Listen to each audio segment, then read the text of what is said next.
Hey everybody, welcome back to Let's Get Dirty Garage. Today on the Elko, we're going to try and get the rest of that rusty, crusty rear window frame out of there, replaced and solid again. So enjoy the ride, should be interesting. So let's go ahead and let's get dirty. Is this thing on? Yeah.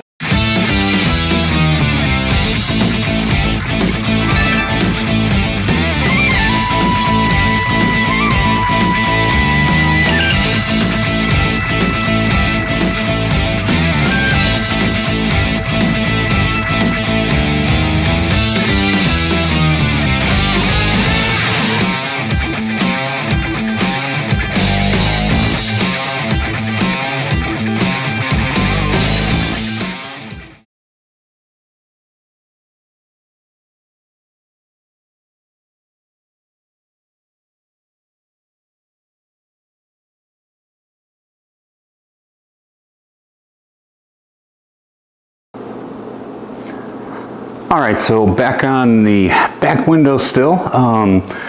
This weld flange here has definitely got to be replaced. Got a good size hole up there and just a little bit down in this corner.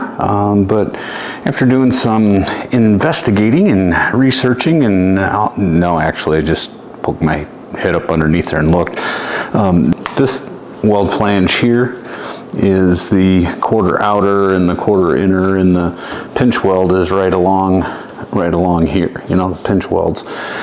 This piece on this side of the seam here is part of the tailgate or the bed. It actually comes up here, goes in to form the channel for the window, and then up and then in, straight in again. So this is a single layer piece here that's got to be replaced. It's a thicker steel than the quarters and so on, it feels like anyway. So I'm going to get a little bit thicker gauge metal before I tackle that, and I'll cut that out and make that all in one just L channel across there, because it's got enough spots where I really don't feel like trying to patch it all together. So for this corner here, I went ahead and I made this piece, kind of very similar to the piece, you know, that we talked about last time, and kind of got it fitted up in there, and should be pretty close to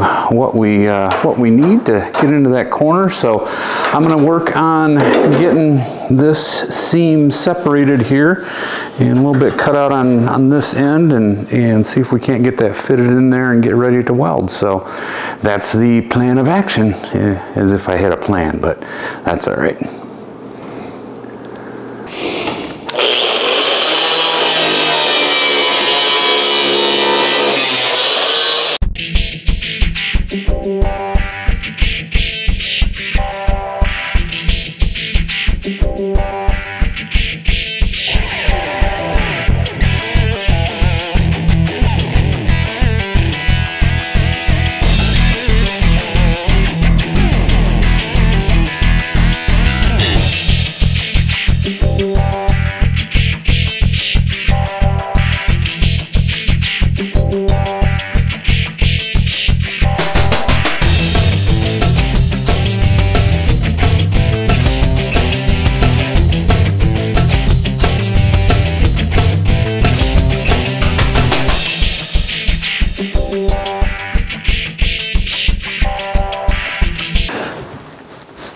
All right, so I think getting the stuff out, the old stuff out, is 99% of the battle. I'm telling you, that one was ornery, so used everything from grinder to die grinder to cutting wheel and everything else, but I think I got it clean, at least out all the old pieces. Made a little bit of a modification to the patch here. I'm only going to go, like I said, I got to get some thicker metal to form this one, so that should be in tomorrow. But I'm going to go just to that seam and try and get that buttoned in there. I'm going to clamp it in place and mark it and see what if I can get a cut onto the body to match, and we'll go from there.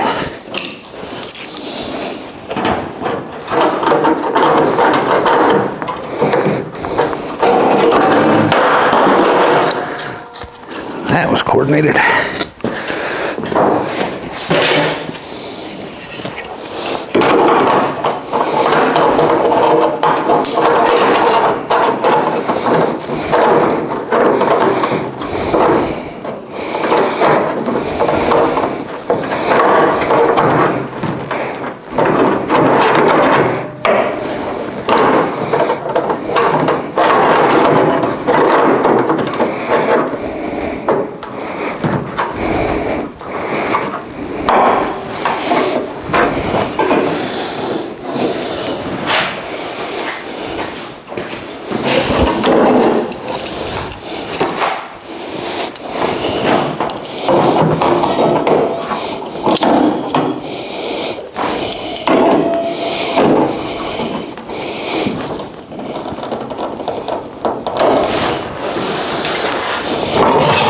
See if we can get this tucked in there just a little bit.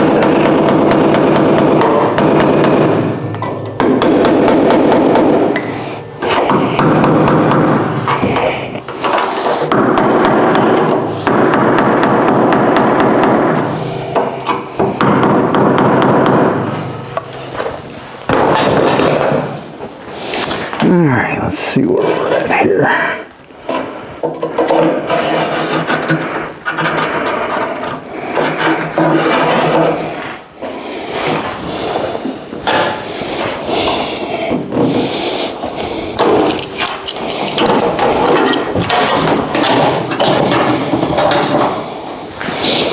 Alright, so know where we're cutting. We'll cut that out, see if we can't get that thing to fit up in there.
Okay, I think I got it fitting pretty good. I'm gonna have to add a little bit here where that hole is a little bit bigger. I'll do a little cutout there, but I'm gonna go ahead, drill some holes in this for the plug welds and take this back off and primer both sides, inside and outside of this, and then the other side of that, so it doesn't get back in there and rust up. But I think we are just about ready to start putting that one in place. So fairly flush all the way along, not too bad of gaps, and we will see how the outcome goes.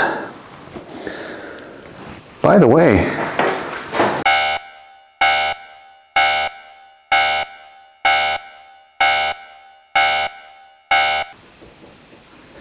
you know, I've heard a lot of people say that you pick your nose, but quite honestly, I think I was just born with mine. Okay, let's get some work done. All right, we are primered and plug hole drilled and got, I think everything refit in there's pretty good. So I'm gonna go ahead and get some tacks in this and then deal with deal with that little monster a little bit later. So here we go.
All right, well, it is tacked and I guess welded in, but some pretty ugly welds, but that's all right. I foresee some grinder work in my future, but that's a future me problem, and I'm gonna go call it a night for today, and do some grinding. Got one more patch to throw in up here where that hole's a little bit bigger than that, but I did fill in some of those odd holes that were down here and get some smoothing out. Got the plug welds in.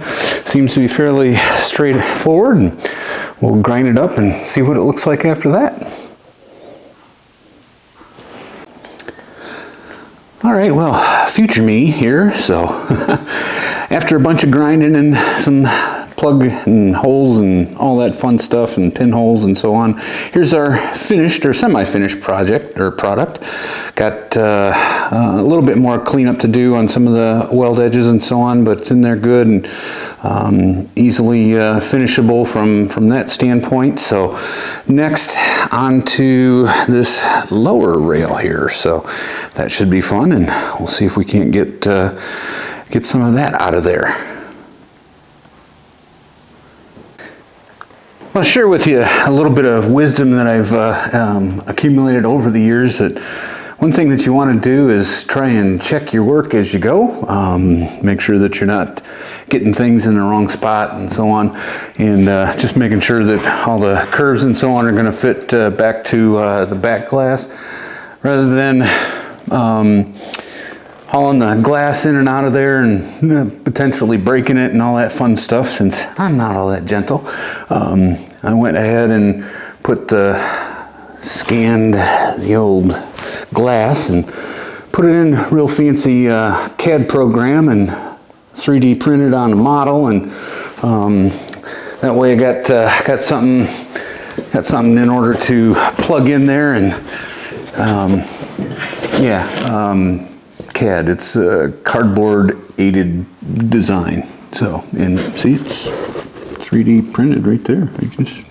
So anyways, just try and make sure that everything is still lining up and hitting all the right spots, and haven't screwed up any of the corners yet. So still got potential to do that, but keep this CAD model around. So make sure that we're able to keep it in check. So let's dig into that lower rail.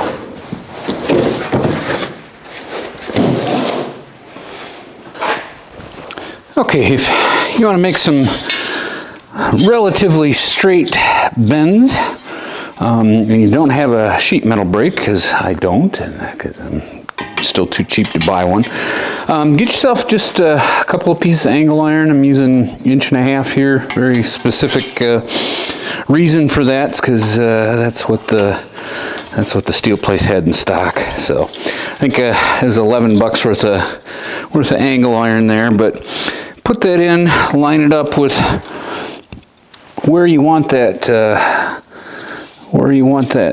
break to be. I got that marked out on the sheet here. Make sure that these are as level as possible, and then get it in there nice and tight. Take some big nasty clamps, and at least you know, if you're working with longer pieces, you're going to have to do like multiple different clamps, but get the ends of that in there nice and tight. Crank that down till your elbow pops. Almost. Yep, there it is. All right. Get one on this side.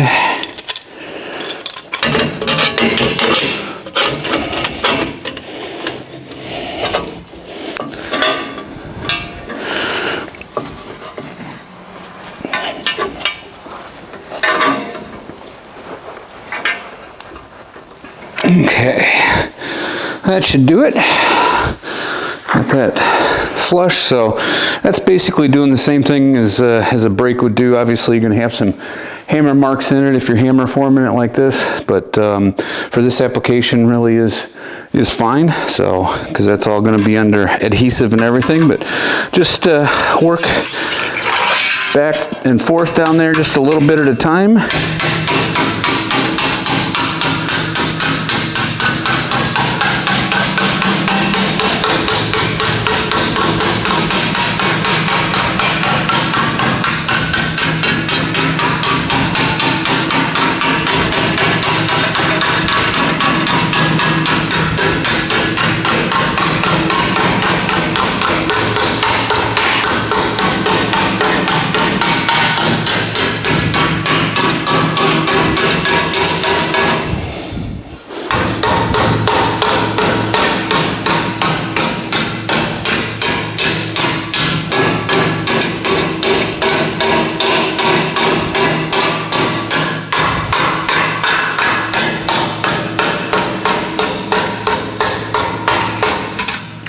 you get that folded over where you kind of get a start at it.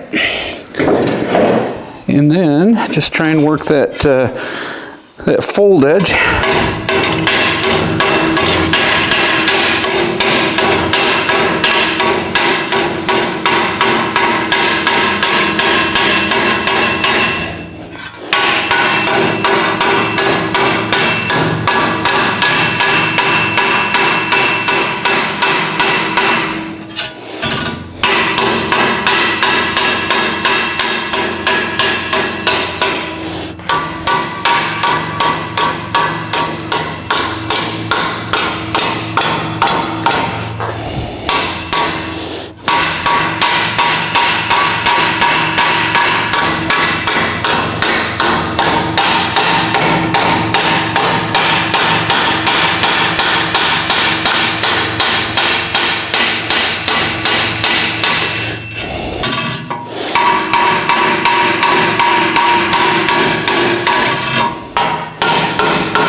That should get us a good run at it.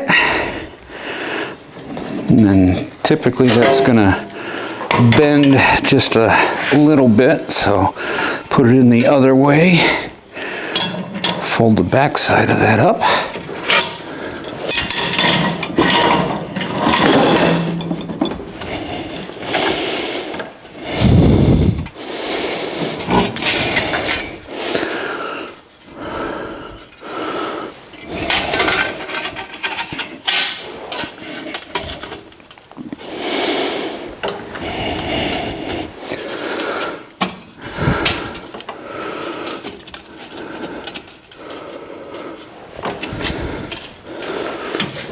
As flush as possible. And like I said, I mean, if you got some detail work to do that you want a nice metal finish on, then go ahead and get a brake. I think you can get the Horrible Freight ones for $300 or something like that. They'll usually do in a pinch.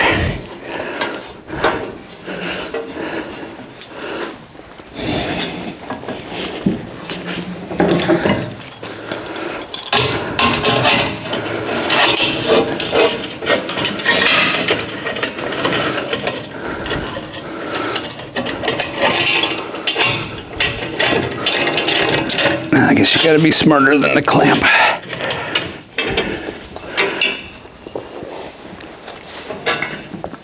Okay, one elbow. All right, just work the other side of that a little bit.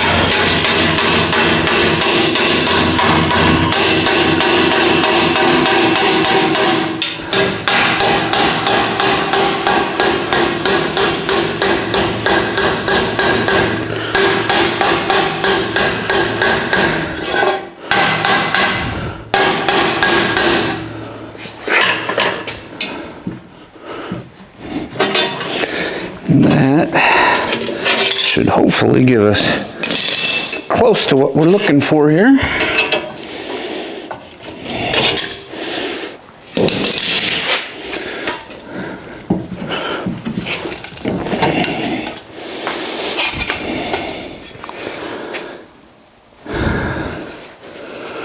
And it's pretty straight, so got a little bit of a curve to it, maybe a 1/16 or something in one direction, but that will work well for welding things in. And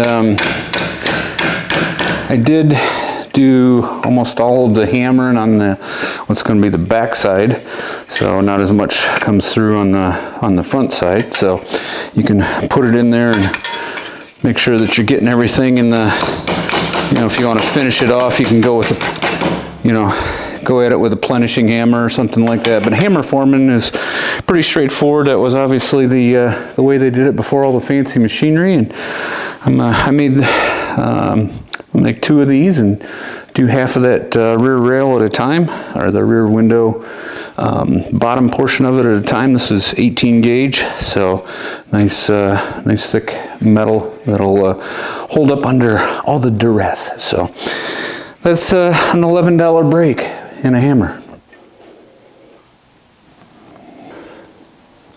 Okay, well, I'm going to go ahead and cut this bottom channel out of here, at least half of it out. Then we'll go ahead and do some fitting with the pieces we just bent, so cover your eyes.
All right, gotta love the sparkly wheel of terror.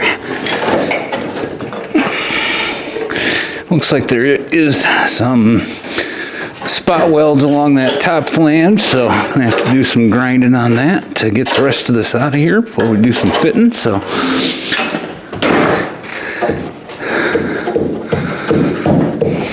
come on.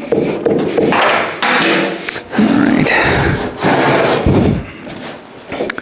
Half of that is basically out. I got to do some grinding on this this here and a little bit of cleanup and so on. So I'll get busy on that and we'll come back and see it at that point.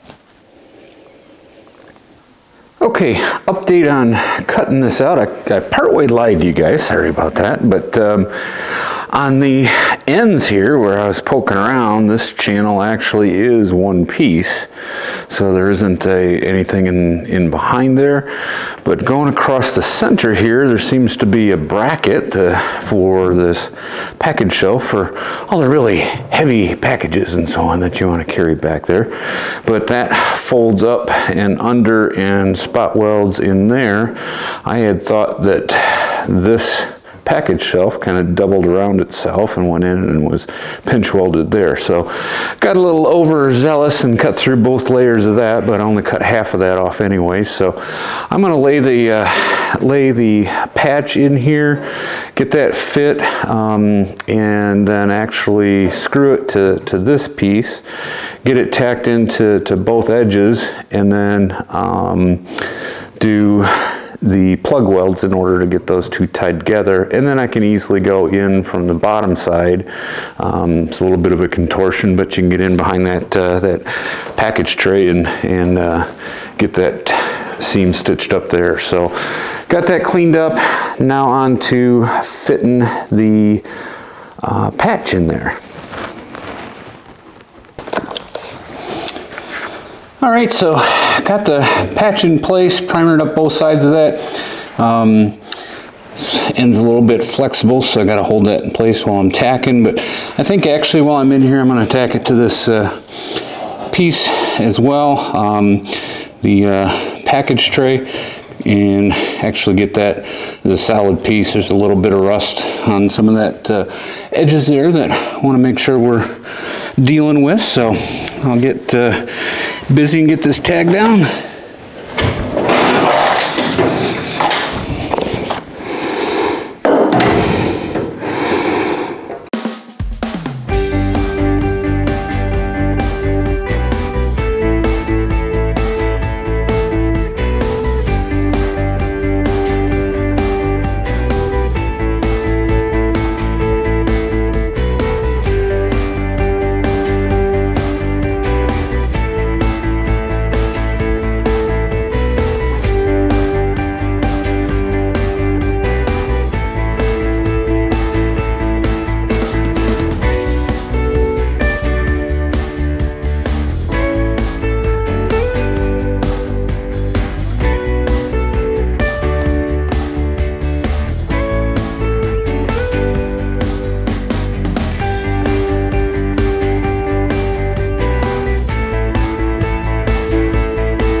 well, here is half of that lower rail in and ground out, and like the finish on that seems to be pretty smooth. And since I was in here, I got to thinking to myself, you know, probably should take a couple extra hours of practice with the grinder and blend in this area real nice where nobody can ever see that, so it'll be nice and smooth.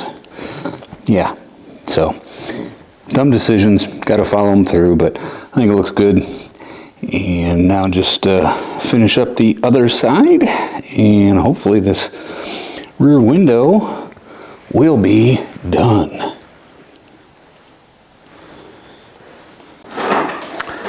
All right, so another day's worth of grinding along and so on, but other side is done. That bottom rail is complete, all blended into package tray and looking good. Both corners and sides are solid and rust free. Had a couple of little spots along the top rail that I fixed, but that was actually in pretty good shape. So at this point, just I think we are just about there. I'm gonna check this real quick in my CAD model.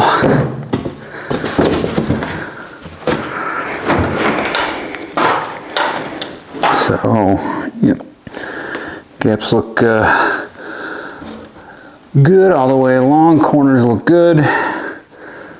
Everything seems to fit. So verified in with 3D printed model in CAD, and I think it is time to call that rear window done, finally. Yay! Well, that's going to do it for this edition of Let's Get Dirty Garage.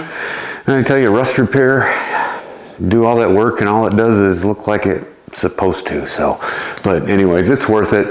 I appreciate you watching, and hit the like button, hit the subscribe button, and hey, thanks a lot for getting dirty with me today. Leave me a comment, tell me how it's looking for you. Listen, we really appreciate those. Read them all and respond to them. So anyways, I appreciate it, and we'll talk to you next time. Take care.